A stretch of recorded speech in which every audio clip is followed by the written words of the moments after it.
الحمد لله كفى وسلام على عباده الذين اصطفى أما بعد.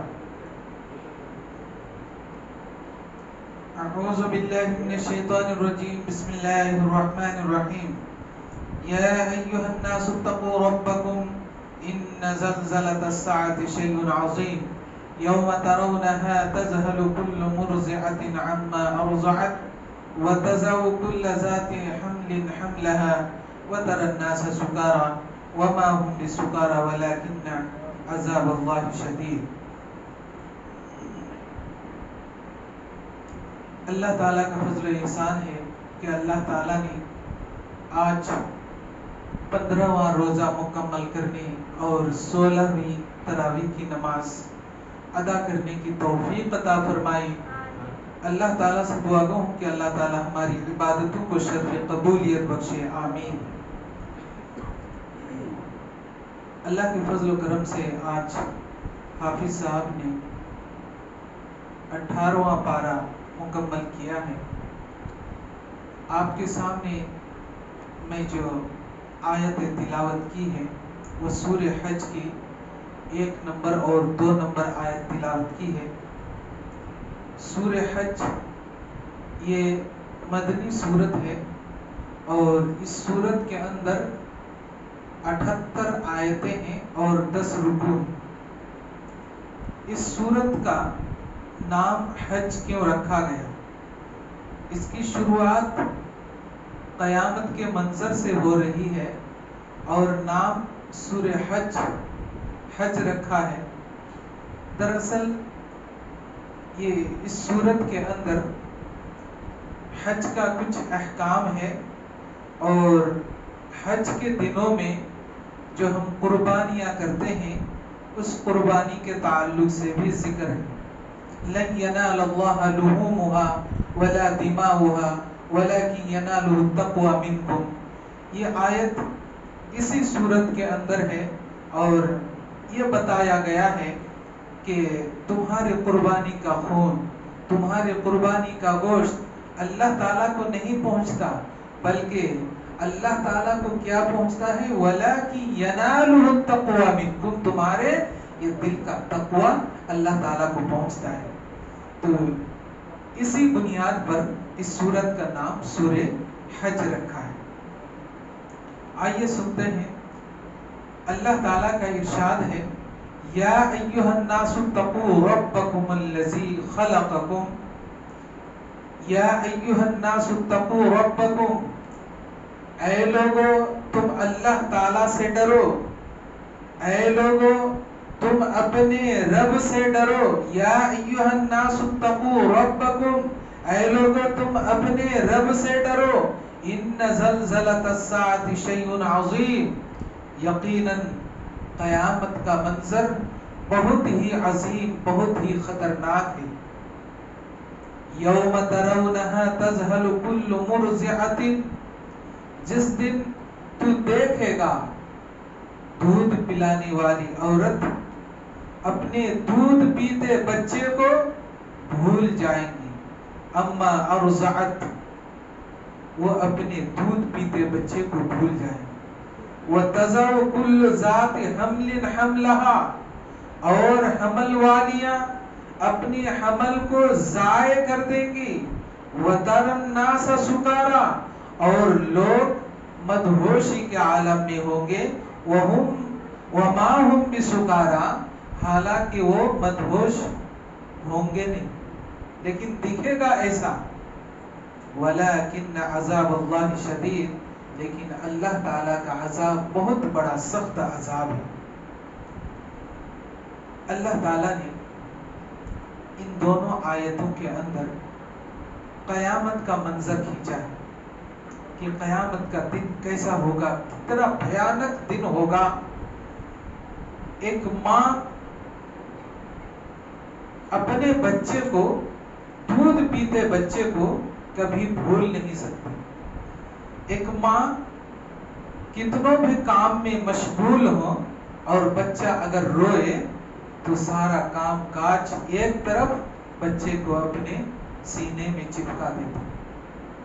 وہ ماں ایسی محبت کی بنیاد رکھنے والی ماں ایسی محبت کے باوجود بھی وہ قیامت کا منظر ایک ایسا منظر ہوگا جو اپنے بچے کو بلا دے، اپنے بچے کو، دودھ پیتے بچے جو اس دنیا کے اندر اتنی محبت جو اس کی مثال قائم نہیں، لیکن وہ قیامت کا منظر ایک ایسا منظر ہوگا جو ماں اپنے بچے کو بلا دے، اور جس کے پیٹ میں بچہ ہو وہ بچہ بھی ضائع ہو جائیں گے، انہیں پتہ بھی نہیں ہوگا یا انہیں خیال بھی نہیں ہوگا۔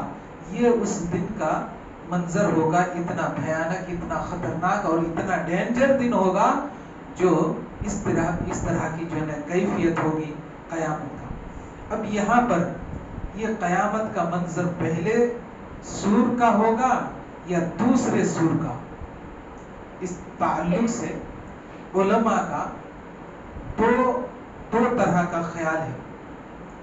پہلی سور میں جب اللہ تعالی حکم دیں گے حضرت اسرافیل علیہ السلام کو کہ تم سور میں پھونک مارو، تو سور میں پھونک ماریں گے تو پوری دنیا تہس نہس ہو جائے گی، پوری دنیا ختم ہو جائے گی، تباہ و برباد ہو جائے گی۔ یہ پہاڑ دوسرے پہاڑ سے ٹکرا کر روئی کی طرح وہ ریزے ریزے ہو جائیں گے، اس طرح کی کیفیت ہوگی، ساری دنیا ختم ہو جائے گی۔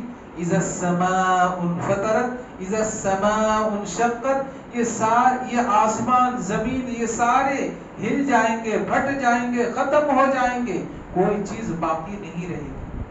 تو اس دن کا یہ حال ہوگا کہ انسان مدہوشی کے عالم میں ہوں گے۔ کیا کہا؟ وما هم بسکارى، انسان مدہوش ہو جائیں گے، لیکن حالانکہ وہ مدہوش ہوں گے نہیں۔ کیوں؟ اس لیے کہ وہ دن کا خطرناک اور وہ حالات دیکھ کر کے وہ اپنے آپ کو سنبھال نہیں پائیں گے، ایسی کیفیت ہوگی۔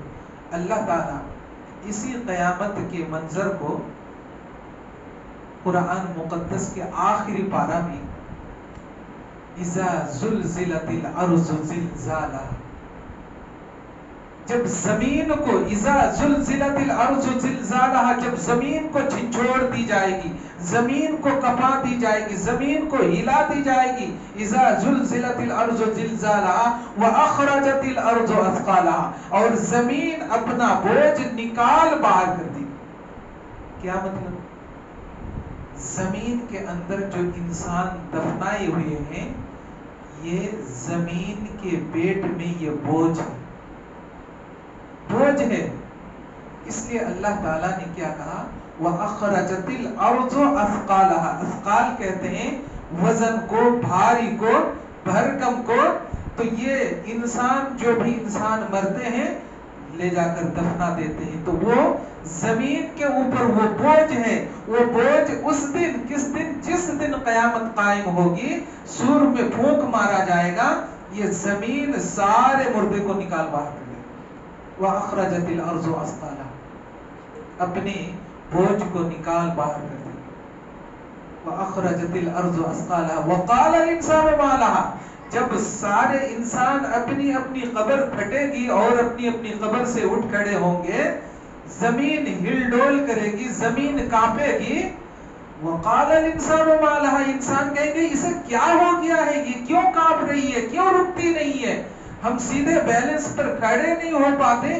انسان ایک دوسرے سے یہ کہتے پھریں گے اور لوگ تعجب کریں گے، وقال الانسان ما لها، اسے کیا ہو چکا ہے۔ ذرا اپنے ذہن کو اس بات کو یاد کریں گے اور اپنے ذہن کو تھوڑا سا پیچھے لے جائیں گے تو ایک بات احساس ہو۔ نوٹ بندی کب ہوا تھا؟ 15 کو یا 16 کو؟ 16 کو جب نوٹ بندی ہوئی تھی، شام 8 بجے پی ایم صاحب نے جب اعلان کیا تو لوگ کہاں کہاں روپے، سونا، چاندی کہاں کہاں جو ہے نا چھپا کے رکھے تھے، کوئی دیوار کے اندر باکس بنا کے رکھا، کوئی زمین کے اندر باکس بنا کے رکھا۔ جب نوٹ بندی کیے تو وہ خزانہ جو جمع کے بنڈل باندھ کر کے باکس میں ڈال کر کے مٹی کے اندر ڈالا، دیوار کے اندر نہ جانے. یعنی ٹیکس کو بچانے کے لیے انسان کیسی صورت کو اپنایا تھا. جب یہ نوٹ بندی کرے تو کتنی جگہ پولیس کی نظر میں آ گئی. وہی نوٹ کچرا پیٹی میں پھینکے، وہی نوٹ سمندر میں ڈالے، وہی نوٹ میں جا کر کے آگ لگائے. ٹیکس بچانے گئے تھے لیکن وہ نوٹ کام آیا نہیں. زمین سارے خزانہ کو نکال باہر کر دیا. وہ بھی ایک خزانہ ہی ہے جو انسان چھپا کر کے رکھے تھے، وہ کام نہیں آیا. تو یہ ایک انسانی حکومت جو دنیا کے اندر یہ قائم ہے، یہ صرف اتنا بولا کہ آج سے 500 کا نوٹ، 1000 کا نوٹ ایک کاغذ کے ٹکڑا رہ گیا ہے. اتنا بولنا تھا کہ یہ سارے خزانہ زمین سے باہر نکل آئے.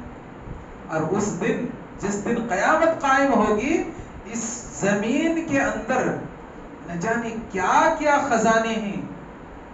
آئرن ہے، پیٹرول ہے، ڈیزل ہے، کیروسین ہے، گھاسلیٹ ہے، میگنیٹ ہے، نہ جانے کیا کیا ہیرے جواہرات، موتی، مونگے، نہ جانے کیا کیا چیزیں ہیں. وہ ساری چیزیں اللہ تعالیٰ کے حکم سے زمین باہر نکال دی. وقال الانسان ما لها، انسان وہ دیکھ کر کے کہے کہ اسے کیا ہو گیا ہے، یہ کیا کیا چیزیں اگال رہی ہیں. وقال الانسان ما لها يومئذ تحدث اخبارها، اس دن یہ زمین ساری باتیں، ساری خبریں بیان کر دے گی. اللہ تعالیٰ زمین کو اس دن یہ گویائی عطا کر دے گا، بولنے کی طاقت اللہ تعالیٰ دے دے گا. زمین ایک ایک کر کے خبر بتا دے گی. یومئذ تحدث اخبارها بأن ربک اوحی لها، اللہ تعالیٰ کے حکم سے یہ سارے احوال بیان کر دیں گے. کوئی چیز چھوڑیں گے نہیں.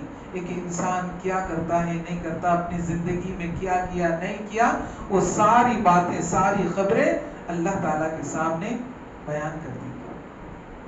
ہم آج کہیں چورے چھپے کچھ کام کر لیتے ہیں تو ہم کسی کی نظر سے بچ جاتے ہیں، لیکن اللہ کے نظر سے ہم بچ نہیں سکتے. جو ہمارے ساتھ 2 فرشتے لگا کے رکھے ہیں، وہ 2 فرشتے ہمارے ساتھ ہمیشہ رہتے ہیں. ہماری حرکات و سکنات کو ہر وقت نوٹ کرتے رہتے ہیں.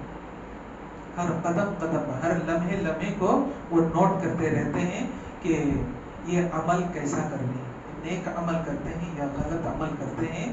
وہ ساری چیزیں وہ نوٹ کرتے ہیں اور وہ نوٹ اللہ تعالیٰ کے سامنے پیش کریں گے. یومئذ تحدث اخبارها بأن ربک اوحی لها یومئذ یصدر الناس اشتاتا، جس دن لوگ ٹولیوں میں بٹ کر کے، جماعت اور ترجمات ہو کر کے اللہ کے حضور کھڑے ہوں گے. اشتاتا لِأُرَوْا أَعْمَالَهُمْ، کیوں؟ اللہ تعالیٰ انہیں ان کے اعمال کو دکھائیں گے. لِأُرَوْا أَعْمَالَهُمْ، ان کے کیے ہوئے اعمال ان کے سامنے پیش کر دیں گے. فَمَنْ يَعْمَلْ مِثْقَالَ ذَرَّةٍ خَيْرًا يَرَهُ، جس نے ذرہ برابر بھی نیکیاں کی تو اللہ تعالیٰ اپنے فضل و کرم سے وہ نیکی کو بھی اسے دکھائے گا کہ تو نے فلا وقت یہ چھوٹی سی نیکی کی تھی، وہ بھی لکھا ہوا ہوگا. وَمَنْ يَعْمَلْ مِثْقَالَ ذَرَّةٍ شَرًّا يَرَهُ، اور اگر کوئی ذرہ برابر گناہ بھی کیا تو بھی اس میں درج ملے گا، اس میں، اس نوٹ میں، اس رجسٹر میں وہ اپنی نظر سے دیکھیں گے. کوئی چیز چھوٹی ہوئی نہیں رہے گی. تو وہ قیامت کا منظر ہوگا جو اتنا خطرناک منظر ہے، جو جس منظر کو دیکھ کر کے انسان مدہوش ہو جائیں گے. خواتین اپنے بچے کو بھول جائیں گے اور حمل والی عورتیں اپنے حمل کو ضائع کر دیں گی. یہ قیامت کا منظر ہے. اس سے بھی اور خطرناک منظر اللہ تعالیٰ نے آگے بیان کیا ہے. وقت زیادہ لگے گا، بات کو یہی ختم کرتا ہوں کیونکہ آج جمعہ کا بھی دن ہے، آپ بھی تھکے ہوئے ہیں.